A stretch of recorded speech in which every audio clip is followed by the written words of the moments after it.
അസ്സലാമു അലൈക്കും വറഹ്മത്തുള്ളാഹി. ഈ പ്രളയത്തിൽ ഏറ്റവും അധികം നാശനഷ്ടം സംഭവിച്ച, പ്രളയം ഏറ്റവും അധികം ബാധിച്ച ഒരു പ്രദേശമാണ് ഈരാറ്റുപേട്ട എന്നുള്ളത്.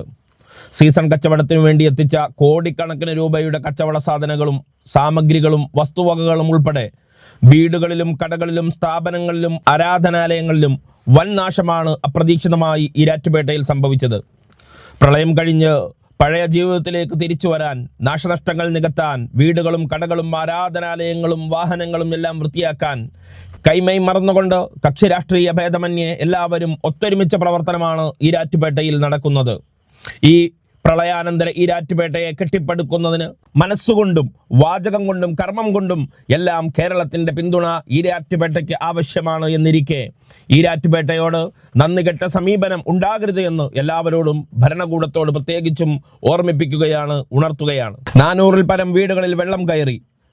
വെള്ളം ഇറങ്ങിക്കഴിഞ്ഞെങ്കിലും അവർക്ക് അവരുടെ ഗൃഹോപകരണങ്ങൾ ഇത്രയും ആളുകൾക്ക് കൊണ്ടുപോയി കൊടുക്കാൻ കഴിയുന്ന കടകളില്ല.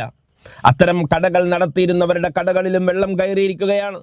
അത് നന്നാക്കേണ്ട, റിപ്പയർ ചെയ്യേണ്ട വ്യക്തികളുടെ വീടുകളിലും വെള്ളം കയറിയിരിക്കുകയാണ്. അവരും മാനസികമായി വലിയ പ്രതിസന്ധിയിലും ദുഃഖത്തിലുമാണ്.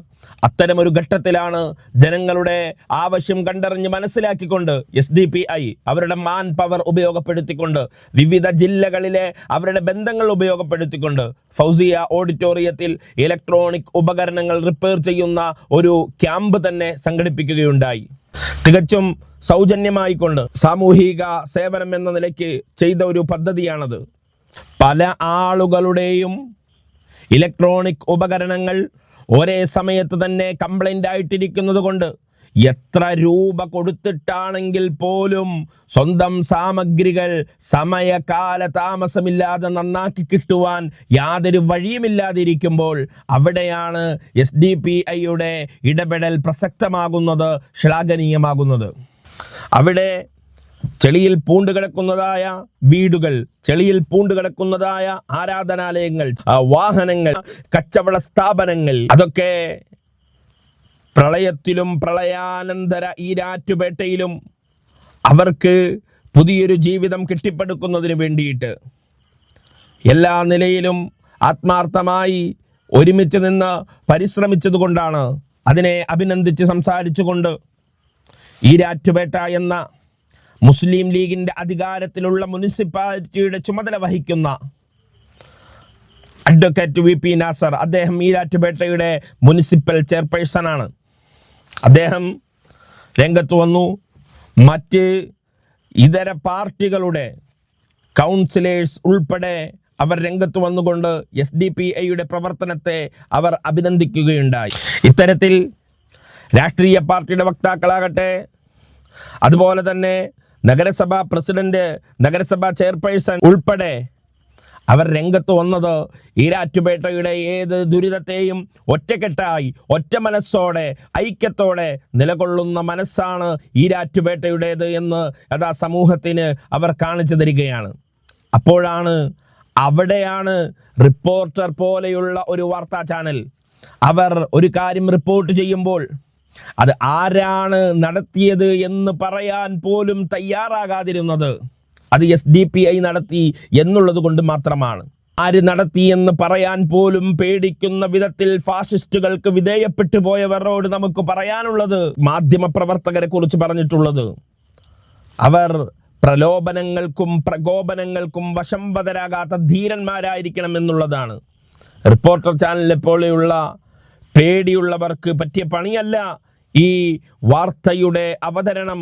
നിഷ്പക്ഷമായി ജനങ്ങൾക്ക് എത്തിക്കണമെങ്കിൽ അതിന് ഭയമേതും കൂടാതെ നിതാന്തമായ ജാഗ്രതയോടെ പ്രവർത്തിക്കേണ്ട ഒരു മേഖലയാണ്. ആ മേഖലയിൽ റിപ്പോർട്ടർ പോലെയുള്ള ചാനൽ അത് ഒരു അപമാനമാണ്, മറ്റ് ചാനലുകൾക്കും ഒരു അപമാനമാണ് എന്നുള്ള അവസ്ഥ നമുക്ക് പറയാതിരിക്കാൻ നിർവാഹമില്ല. ഈരാറ്റുപേട്ട ഹുദ ജുമാ മസ്ജിദിലെ ഇമാം, പ്രിയപ്പെട്ട സുഹൃത്ത് ത്വൽഹ നദ്വി, അദ്ദേഹം ഈരാറ്റുപേട്ടയിൽ തല ഉയർത്തി നിൽക്കുന്ന പുത്തൻപള്ളി എന്ന വലിയൊരു മഹലിൻ്റെ മുൻ ഇമാമു കൂടെയാണ്. അദ്ദേഹം സധൈര്യം SDPIയുടെ പ്രവർത്തനത്തെ അഭിനന്ദിച്ചുകൊണ്ട് രംഗത്ത് വന്നത്.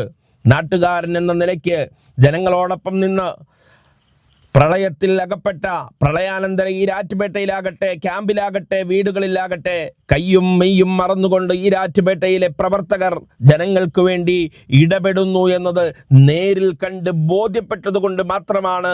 അതുകൊണ്ട് ഈരാറ്റുപേട്ടയിലും സമീപ പ്രദേശങ്ങളിലും മാത്രമല്ല, കേരളത്തിൽ ഏതു പ്രദേശത്ത് എന്ത് ദുരന്തമുണ്ടായാലും, വയനാടിൻ്റെ വിവിധ ഭാഗങ്ങളിലും മുണ്ടക്കൈയിലും ചൂരൽമലയിലും എന്നു വേണ്ട സംസ്ഥാനത്തിൻ്റെ വിവിധങ്ങളായ പ്രദേശങ്ങളിൽ മണ്ണിടിച്ചിലും ഉരുൾപൊട്ടലും പ്രളയവും ഒക്കെ എല്ലാം ഉണ്ടായപ്പോൾ അവിടെയെല്ലാം ഓടിയെത്തി ദുരിതാശ്വാസ പ്രവർത്തനങ്ങൾ നടത്തുന്ന, ദുരിതബാധിതർക്ക് ഭക്ഷണവും മരുന്നും എത്തിച്ചു കൊടുക്കുന്ന ടീം എമർജൻസി, നന്മക്കൂട്ടം, white guard, IRW, Karuna, Thanal, KMYF തുടങ്ങിയവർ, അതുപോലെ തന്നെ മുസ്ലിം ലീഗ്, SDPI തുടങ്ങി സാമ്പത്തിക സമാഹാരം ഉൾപ്പെടെ നടത്തിക്കൊണ്ട് പള്ളികളിൽ പറഞ്ഞ് ആവശ്യമായത് ആ ദുരിതബാധിതമായ പ്രദേശങ്ങളിലേക്ക് തയ്യാറാക്കുന്ന ഉൾപ്പെടുന്ന ഉസ്താദുമാരുടെയും നാടാണ് ഈരാറ്റുപേട്ട എന്നുള്ളത്. സന്നദ്ധ ജീവകാരുണ്യ സംഘടനകളുടെ പ്രവർത്തന കേന്ദ്രവും കൂടെയാണ് ഈരാറ്റുപേട്ട എന്നുള്ളത്. അതുപോലെ ഈരാറ്റുപേട്ട നഗരസഭാ കൗൺസിലറും മസ്ജിദുൽ അമാൻ പ്രസിഡന്റും മുസ്ലിം ലീഗിൻ്റെ ജില്ലാ സെക്രട്ടറിയുമായ CP അബ്ദുൽ ബാസിത്ത് സാഹിബിൻ്റെയും റഹീസ് സാഹിബിൻ്റെയും നേതൃത്വത്തിൽ നടക്കൽ മസ്ജിദുൽ അമാനിലും വിവിധ മസ്ജിദുകളുടെ നേതൃത്വത്തിലും ദുരിതാശ്വാസ പ്രവർത്തനങ്ങൾ ഏറെ പ്രശംസ പിടിച്ചു പറ്റുകയുണ്ടായി. പുറത്തേക്ക് സഹായങ്ങൾ ഒഴുക്കിയവരിലേക്ക് മലവെള്ളപ്പാച്ചിലുകൾ ഒഴുകിയെത്തിക്കൊണ്ട് അവരുടെ സ്വപ്നങ്ങളും പ്രതീക്ഷകളും അതാ തകർത്ത് കളഞ്ഞപ്പോൾ, ഒരായുസിന്റെ സ്വപ്നങ്ങളും പ്രതീക്ഷകളും കെട്ടിപ്പടുക്കാൻ വേണ്ടി കാത്തിരുന്ന ഒരായുസിന്റെ സ്വപ്നങ്ങളും പ്രതീക്ഷകളും ഒരൊറ്റ രാത്രി കൊണ്ട് അതാ ഈരാറ്റുപേട്ടയിൽ അതാ മലവെള്ളപ്പാച്ചിലിൽ ആ പ്രളയത്തിൽ അതാ ഒഴുകിപ്പോയപ്പോൾ, ഒരു താങ്ങ് ഈരാറ്റുപേട്ടയ്ക്ക് ആവശ്യമായി വന്നപ്പോൾ പുറത്തുനിന്ന് ഈരാറ്റുപേട്ടയിലേക്ക് സഹായങ്ങൾ ഒഴുകിയെത്തിയില്ല എന്നുള്ളത് വളരെ ഖേദകരമാണ്.